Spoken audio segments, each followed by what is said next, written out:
Comment créer un portail paramétrique avec Revit? Bonjour, je suis Pascal Camlettier, architecte et formateur Revit. Aujourd'hui, je vous présente un tutoriel sur comment réaliser votre propre portail paramétrique et optimiser la modélisation pour trouver des bonnes solutions, comme vous pouvez le voir, un portail comme celui-ci. Avant de démarrer ce tutoriel, je vous rappelle qu'en cliquant sur le lien qui est sous la vidéo, vous allez pouvoir rentrer votre prénom et votre email dans le formulaire pour pouvoir recevoir mes conseils gratuits tous les jours. Et pour celles et ceux qui veulent passer vraiment au niveau supérieur, maintenant que vous commencez à le connaître, ou si vous le connaissez pas, si vous me découvrez, il y a la box. La box, c'est quoi? C'est un gabarit d'agence, c'est les 4 derniers tutos, les fichiers des 4 derniers tutos, ainsi que des gigas de famille que vous allez pouvoir télécharger en accédant à la box. Et vraiment, si vous voulez vraiment progresser de manière importante, vous avez également accès, si vous cochez la bonne option sur le bon de commande, pour accéder à la box, vous allez avoir accès à tous les fichiers de tout ce que j'ai fait depuis mars 2020. Donc ça commence à faire vraiment beaucoup de choses et vous pouvez vraiment passer au niveau supérieur. Allez, c'est parti pour ce tutoriel.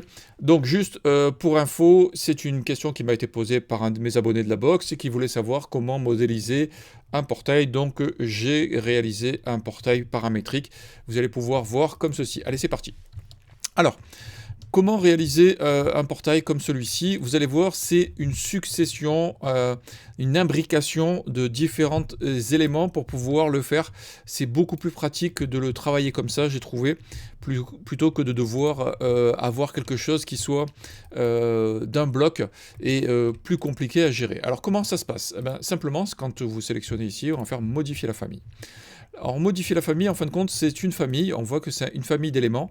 Ce que j'ai fait, c'est que j'ai créé une famille de poteaux, une famille de ventails, et après, j'ai imbriqué donc le ventail et le poteau dans une autre famille, dans lequel, après, j'ai dupliqué l'élément, de manière à voir la partie gauche et la partie droite. Alors je vous montre un peu schématiquement la logique de la modélisation, et après si vous voulez on va dire télécharger dans la box le fichier du portail pour pouvoir après l'analyser de votre côté, ça sera beaucoup plus rapide parce qu'autrement ça risque de prendre trop de temps pour faire un tuto complet. Alors en gros, qu'est-ce que j'ai? J'ai ici un portail, donc j'ai une famille par face. Alors comment on fait? On va faire fichier nouveau, famille, et on va aller dans métrique. Alors, je vais me décaler un peu. Voilà, on va le mettre ici. Modèle générique métrique par face. Pourquoi j'aime bien travailler par face? Parce que du coup, ce modèle générique métrique, il va nous permettre de vous poser un peu où vous voulez. Ensuite, ce que vous allez faire, c'est que vous allez écarter donc la dalle de support. Si je vais sur ma vue 3D, comme ça, j'aurai quelque chose qui sera assez grand. Ensuite, ce qu'il vous faut, il va vous falloir donc les éléments de support. Donc, en général, on crée quoi? Des plans de référence. Et ces plans de référence vont nous servir à avoir une largeur d'ouverture. Comment faire que ce soit, on va dire, symétrique? Il vous suffit donc de prendre une cotation. On va venir à gauche, à droite. On pose la cote, on met une équivalence. Ensuite, on va poser une cote qui va devenir la largeur complète d'ouverture, la largeur du portail, c'est-à-dire entre les deux poteaux. Et ensuite, ce que je vais faire, après, bon, on va dire qu'on pourrait également faire l'ouverture totale, mais moi, ce que j'ai pris là, c'est la largeur du portail, l'ouverture complète entre les deux poteaux. On va dire, on pourrait chicaner, se dire, ok, je veux vraiment ouverture complète, à vérifier en fonction de ce que vous voulez faire. Pour avoir une dimension paramétrique ici, il vous suffit de sélectionner la cote, pardon. On vient ici et on va dire que c'est ouverture,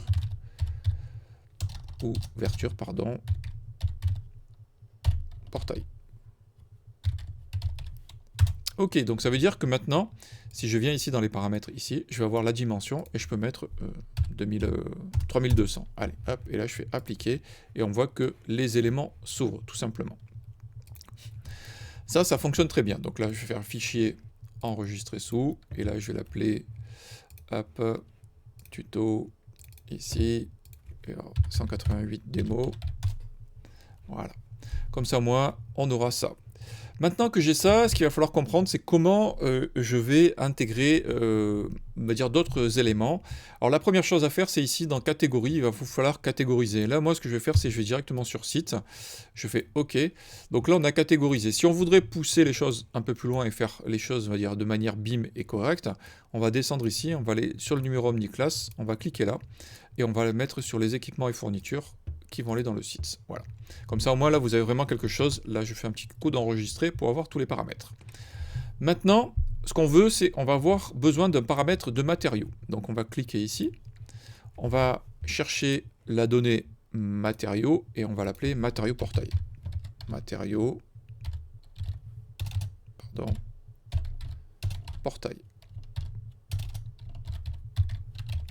Alors j'ai fait simple dans l'exemple que je vous montre, c'est-à-dire que j'ai utilisé un seul matériau pour les poteaux, le portail, les éléments, on pourrait varier différents éléments. Là, quand j'ouvre le matériau, ben, on voit que j'ai différents éléments. Ce que je vais faire, je vais aller chercher ici dans les informations, je vais aller dans l'acier, dans métal.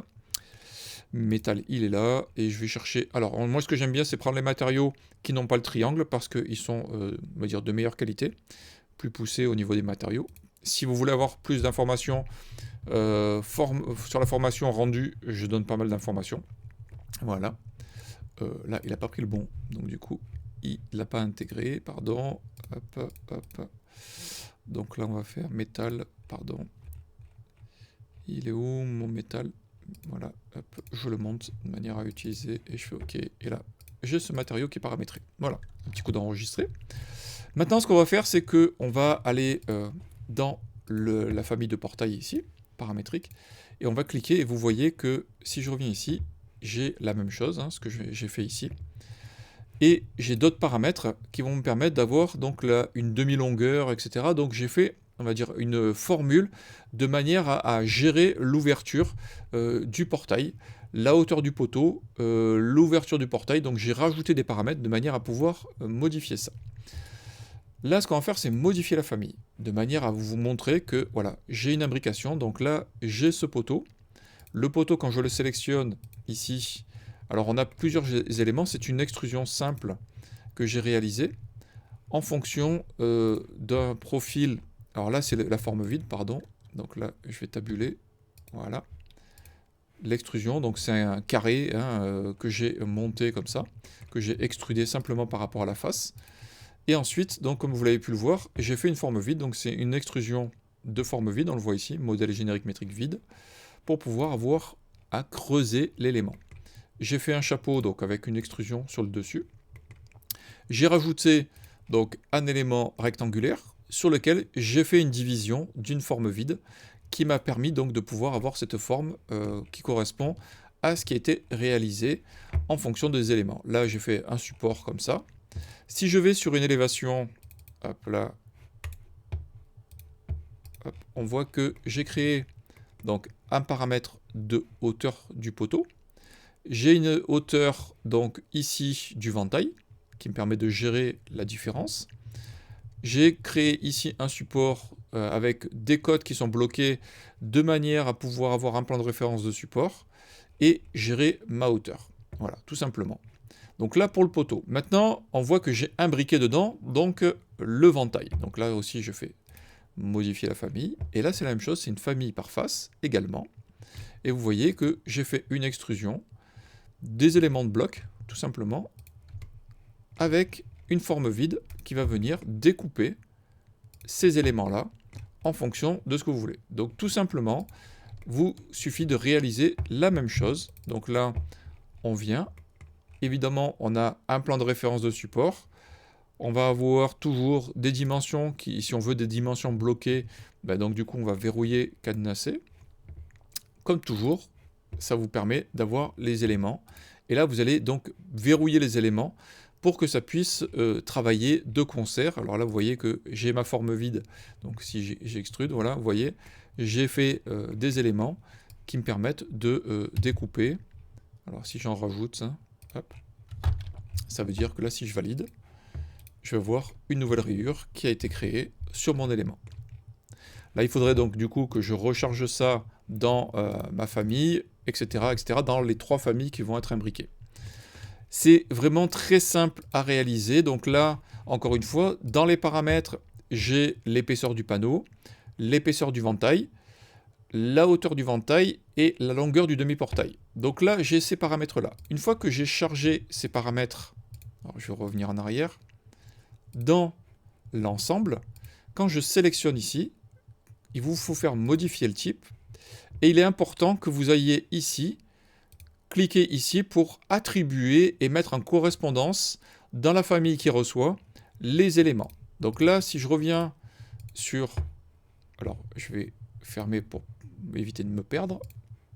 Voilà, là, dans celle que j'ai faite, là, la 188 démo, il va me falloir régler des paramètres et intégrer des paramètres. Donc là, si je prends...